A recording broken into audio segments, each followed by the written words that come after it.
What's going on, everyone? It's time for another film review. Today we're talking about like an action horror type film called Brightburn. It was released May 24th, 2019, and it was directed by David Yarosovsky, who did films like Nightbooks, The Hive, Guiled, and a funny thing happened at the Quick Mart.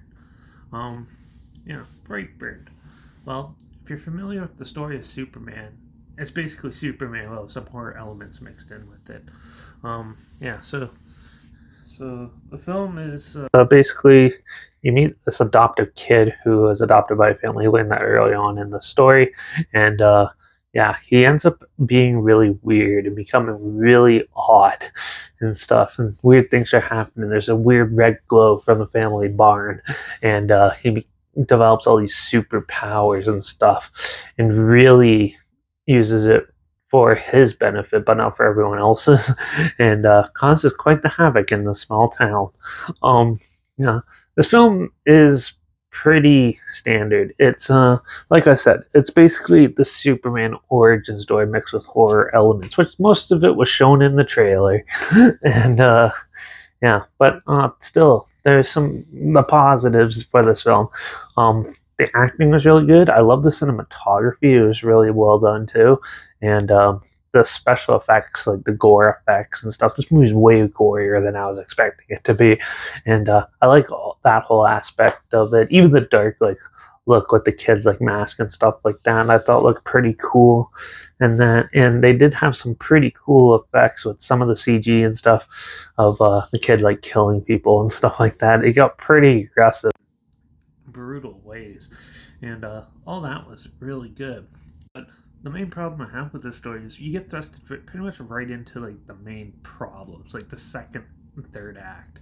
There's not really a first act. There's no like you meet the family and get to know everybody and flesh out characters that way. This one they kind of flipped it a bit, where they start with the drama and you learn more about each character as the film goes on through different increments of the story. And I thought that was a unique way of telling it, but I didn't think it was very effective because you can't really get behind a lot of the characters for this, and you really stuck like just feeling empathy for this kid instead, and kind of just want to root him on. But for what it is, I was kind of disappointed in that, and I thought they could have done it a little bit better and add a little more flair to each character and stuff. And I think it would have been better. But I know trying something different to stand out is a give and take type of situation, like you clearly see in the movie. But yeah, for the most part, though, this film is pretty well done. Like the acting's good and all that. So the music was pretty good too. But also one thing I really liked about the movie is the ending. It's not your typical Hollywood ending. It's quite a drastic ending and quite an abrupt one. So I think they left it open ended for a reason. There is some sort of conclusion, but there's a little bit of open ending like most movies now, because I think they're thinking about making it into a franchise, but I don't think that's happening anymore. So, but I like the ending of the film and how they did it. They definitely didn't go the cliche route for that. And there's some pretty good kills in this overall. And overall, I was pretty surprised with this movie. Besides it being like pretty much Superman origin story thrown in with horror elements, there was still quite a bit of interesting stuff, and they really use that to their advantage. So overall, I'm going to give Brightburn a 4 out of 5. I enjoyed it quite a bit. I just wish they had a little more story elements and more character development in it to really enhance the story. I think that's where it was lacking the most. But yeah, for the most part, it was still a really decent movie, and I think it's a little underrated. So check it out if you haven't seen it. I know it's on the Canadian Netflix right now, and I think it might be on Prime still. But you find it anywhere. So yeah, check it out if you haven't seen it. That was pretty good. So yeah, but I'll try to link the trailer if I can find the whole movie somewhere online. I'll link it down below so you can check it out for free. But yeah. Also, link down below is mentioned. That's where I was post clips of films I'm going to review in the future. All my stories. You have the film title hashtag and subject on film and the hashtag, so you're aware of it.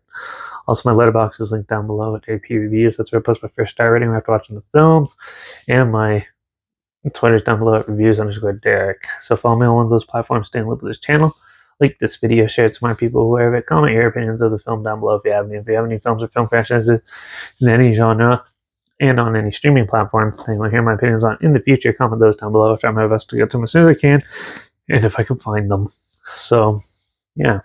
Make sure you subscribe. Hopefully we'll find something weird, obscure, and all day probably never thought of checking out together, and reviews on popular films, classic films, and reviews on other things as well.